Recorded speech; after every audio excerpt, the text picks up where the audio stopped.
Eh bien, comme vous pouvez le constater, chers amis, très chers internautes, je suis venu faire un tour pas très loin, je pense à 10-15 km de ma ferme. Biofarm, c'est un esprit qui permet de découvrir, c'est une plateforme qui permet d'exploiter les autres, comment je pourrais le dire, ce que les autres ont fait pour pouvoir mettre à nu. Donc là, c'est une culture de banane plantain cultivée en avril-mai passé, d'après des indications que j'ai eu à voir. Vous voyez comment ça a pris, je suppose que ça doit être 2 hectares de bananes plantain, ça prend déjà. Donc ça signifie que d'ici peu de temps, ça fera ses résultats. La personne qui s'est investie ne pourra pas dire qu'elle a regretté. Vous-même regardez, voilà ça qui donne déjà. Donc du coup, ce n'est que le début. Alors, je viens donc vers vous aujourd'hui pour conscientiser un peu votre état d'esprit. La Terre ne ment pas. Ceux qui ont fait le constat ne se sont pas trompés en fait. Ils ont réalisé qu'en investissant dans les champs, en investissant dans la culture, il est possible de faire son gain, il est possible de gagner vraiment sa vie. Il suffit de s'organiser. Là, par exemple, c'est un champ de manioc. Et vous voyez, ce manioc a été cultivé pratiquement en mars, avril passé. Ça, c'est la grande période de pluie pour ceux qui sont dans le littoral. Donc, vous pouvez le constater. Ça a été fait. Je peux vous montrer jusqu'à derrière. La personne ne peut pas regretter d'avoir fait ce choix. Certes, l'investissement demande un coût que certains n'en ont pas. Ça, c'est vrai. Je sais que c'est une réalité. Je sais que c'est une réalité. Mais il faut pas perdre de vue. Si on n'a pas des mesures, d'accompagnement, il faut essayer de voir la chose sous un autre angle. C'est-à-dire y aller tout doucement, un peu. On peut être dans une tontine et puis on a bouffé 300 000, on bloque cet argent dans un compte, on continue à faire les tontines, quitte à bouffer encore peut-être 200 000, et peut-être une troisième tontine qui t'a bouffé peut-être 300 000.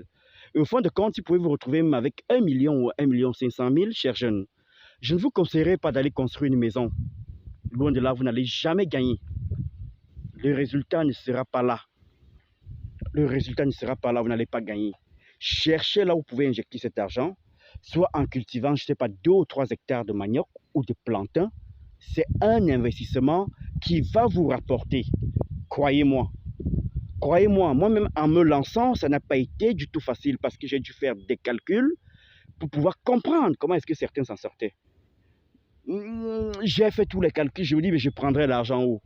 J'ai juste compris une chose, je ne pourrai jamais avoir cet argent pour pouvoir me lancer si ce n'est pas un financement, si je suis né d'une couche peut-être défavorisée. Alors, la solution est comme je viens de mentionner tout à l'heure là. Adoptez un esprit qui va vous permettre de réaliser vos rêves. Il faut avoir cet esprit qui va vous amener à réaliser vos rêves. N'attendez pas à avoir un bloc d'argent pour pouvoir démarrer un projet. Je voudrais vous dire, j'ai démarré mon projet avec 800 000. C'est vrai, vous allez me dire 800 000, il y a peut-être une forte somme pour ceux qui ont des difficultés financières, pour ceux qui n'ont rien.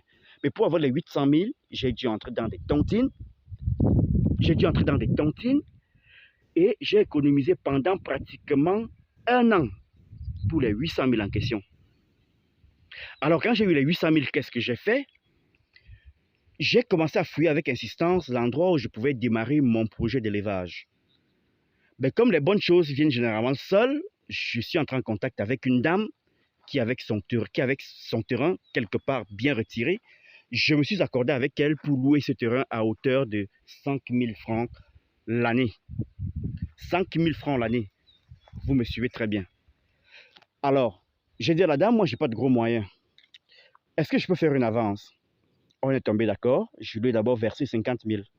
Dès que j'ai versé 50 000, le reste d'argent, j'ai commencé à acheter le matériel, j'ai déposé. Entre-temps, je ne vais pas vous mentir que ce sont les 800 000 qui m'ont permis d'avancer. j'avais d'autres tontines puisque ça continuait. J'ai démarré, j'ai lancé, j'ai fait l'achat du matériel, j'ai pris les gars là et puis voilà. Ils se sont mis à pied d'œuvre, ils ont démarré. Mon chantier a piétiné pendant 2 mois, juste le temps de récupérer encore un peu d'argent à les tontines. Et dès que ça a été fait, j'ai eu une succession pratiquement de 4 à 5 tontines qui m'ont permis d'arriver à la ferme que je vous ai présentée récemment.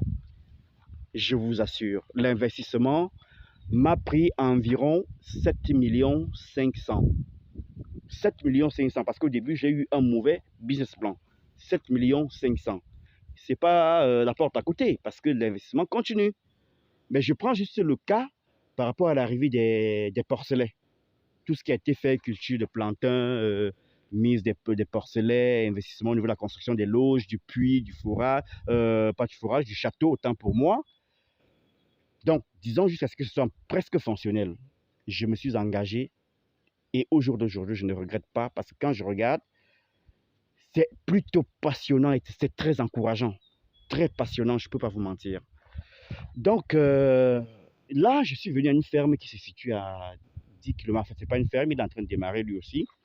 Comme vous pouvez le constater, nous avons des parpaings. Je suis venu avec un petit véhicule que je venais de m'octroyer. C'est vrai que moi, je fais dans la location de voitures déjà à la base. Donc, du coup, les voitures, c'est pas vraiment un pépin pour moi. Donc, là, il a ses parpaings. Là, c'est son site, ce monsieur. Là, c'est son gravier. Bon, je vais faire une incursion sans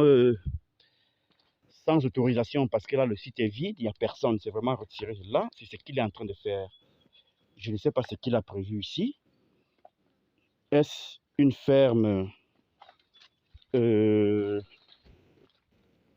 poulet? Est-ce une ferme de porc? Bon, là, il continue tout doucement. Le monsieur, quand il entre, puisqu'il est, il est presque sur ma même route, quand il entre, moi, je vois. Donc, du coup, voilà un peu c'est son site. Donc, tout doucement, il entre tous les jours. Voilà ce qu'il est en train de construire. Voilà. Je pense que là-bas, ça doit être les ports. Ça doit être les ports. Donc, il a là ce bâtiment qui est devant, qui n'est pas vraiment très grand. Et là, l'autre plus à côté, ce bâtiment qui est juste à côté de l'autre. Vous voyez tout doucement, voilà ce qu'il a fait. Là, déjà, il peut y démarrer. Ici, honnêtement, je ne sais pas ce qu'il va faire parce que là, je ne suis pas avec lui. Donc, du coup, je ne peux pas me prononcer. Je ne peux vraiment pas me prononcer. Donc, vous voyez un peu, le voilà tout doucement. Tout doucement, je pense que là-bas, c'est pour faire creuser. Plus loin devant, c'est pour faire creuser un puits. Pour que ce soit fonctionnel. Ici, je pense pas, il n'y a pas de gens. Ils sont sortis. Là devant, là, il y a le tas de... Je ne peux pas arriver là-bas parce que c'est très loin. Il ne faut pas que je me trouve dans le site de quelqu'un sans permission. C'est pas très commode. Donc vous voyez, le bâtiment est là. Je pense que son château d'eau et son fourrage ou son puits, il est en train de faire quelque part là. Donc tout cet espace, c'est son terrain qui va certainement mettre en valeur. Voilà, partout là. Donc voyez-vous, c'est pas une affaire de commencer avec beaucoup d'argent. Il faut juste avoir la volonté de pouvoir réaliser ce dont on rêve. Et croyez-moi, l'agriculture reste, je veux dire d'une manière ou d'une autre, l'un des derniers remparts de ceux qui n'ont pas beaucoup de moyens et peuvent se réaliser là-dedans. Même les grands hommes d'affaires, ceux qui ont de l'argent, se sont investis et aujourd'hui sont devenus milliardaires. Je connais un grand producteur de porc dans la localité de Kribi. Je pense que c'est même un homme politique. Je ne peux pas le citer. Mais au jour d'aujourd'hui, il fait un très bon chiffre d'affaires. Mais lui, il a des moyens. Mais un peu, même au bout de 10 ans, vous allez voir ce que vous allez réaliser. Je peux vous le garantir. Donc, du coup, c'est une manière un peu de faire ce petit saut-là pour que vous compreniez un peu que la vie, c'est pas forcément avoir des gros moyens. La vie, c'est pas forcément avoir des gros moyens. La vie, c'est avoir cette volonté. La vie, c'est avoir cette aura. La vie, c'est avoir cette sensation c'est-à-dire le fait de pouvoir sentir la chose et de pouvoir s'agripper à cette chose. Et un dernier point, la vie, c'est surtout la persévérance. C'est la persévérance parce que voyez-vous, les villageois, entre guillemets, qui sont dans les villages, eux, ils ne font pas l'agriculture pour revendre en tant que tel. Ils n'ont pas de moyens. Ils partent pendant les vacances ou bien pendant la période de mars pour cultiver. La culture va juste aider à préparer l'année à venir en termes de vivres et maintenant en commercialisant légèrement pour garantir quelques frais de scolarité et peut-être des médicaments. Alors si le villageois au village prend la peine d'aller défricher, si le villageois au village prend la peine d'aller désherber, si le villageois au village prend la peine d'aller labourer et de mettre des bouchures, chers amis, vous pensez qu'ils sont fous quand ils le font? Mais non, je ne pense pas. Ils ont étudié, c'est vrai que c'est perpétué depuis des générations, mais ils savent que l'année qui va venir, l'effort qui a été fourni aujourd'hui aura des résultats. Et c'est de ça qu'il est question. C'est de ça qu'il est question. Il y aura des résultats l'année qui va suivre. Si quelqu'un fait 2 hectares de manioc, imaginez-vous combien ça peut rapporter en termes d'argent. 2 hectares de manioc, on parle là de millions. On parle de millions. Mais certains vont trouver que c'est long, le processus est long, on n'est pas sûr d'avoir, mais c'est faux. Sortez un peu de ces mythes. Sortez de ces mythes et ressaisissez-vous. Prenez votre vie entre, qu'est-ce que je pourrais dire, entre vos mains. Si vous n'avez pas de personnes capables de vous sortir peut-être de la misère, prenez votre responsabilité. Personne ne viendra à votre place faire ce que vous avez envie de faire. Personne ne viendra à votre place réaliser votre rêve. Regardez, je vous montrerai. Et là, je ne suis pas à un endroit où c'est vraiment où les cultures sont très pratiquées. Là, nous sommes qu'à 40 km d'une localité. Mais beaucoup de gens quittent la ville pour venir s'investir. Donc, j'ai pris pas mal d'exemples pour vous montrer un peu à quel point il ne faut pas avoir beaucoup d'argent pour démarrer. J'ai pris pas mal d'exemples pour vous encourager, pour vous booster. Pour vous booster. Ayez cette volonté. Ne remettez jamais à demain. Mes chers frères, mes chères sœurs, ne remettez jamais à demain. À chaque fois que vous allez remettre à demain, vous êtes en train de ralentir le processus. Et lorsque vous allez enfin vous décider, même comme il ne se fait jamais trop tard, mais vous regretterez tout ce temps perdu. Excusez-moi un peu pour le... Ce sont les émotions en fait. J'ai mis un peu d'orgasme. Donc, vraiment, force à vous, tous ceux qui veulent se lancer. Force à vous. Force à vous, je vous donne du courage. Moi, je n'ai pas encore vraiment dit que j'ai réussi, mais quand je réussirai, je pourrai tendre la main à plus d'une personne qui ont besoin du soutien. Donc, vraiment, beaucoup de courage, essayez de maximiser, portez-vous bien, faites une bonne réflexion et surtout faites juste un très bon business plan, entourez-vous de bonnes personnes pour pouvoir atteindre vos objectifs. À plus pour une nouvelle édition. Je vous embrasse. Ciao.